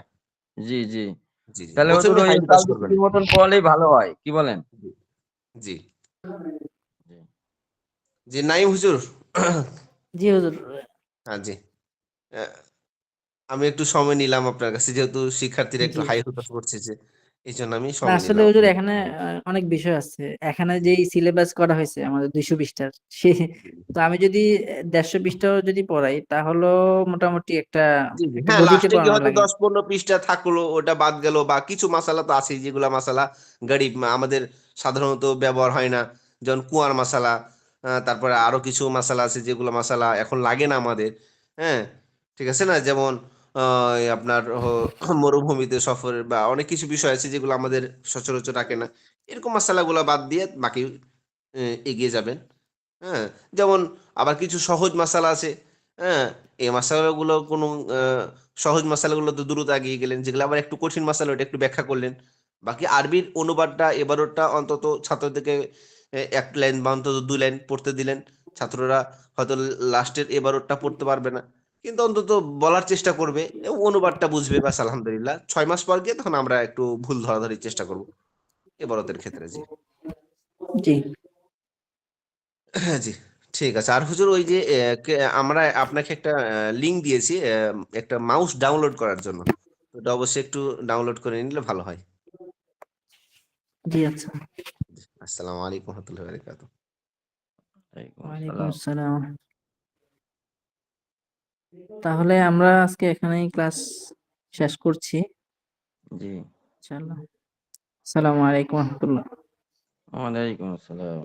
আসসালামু আলাইকুম। কে আলিরাজ সাহেব আছেন?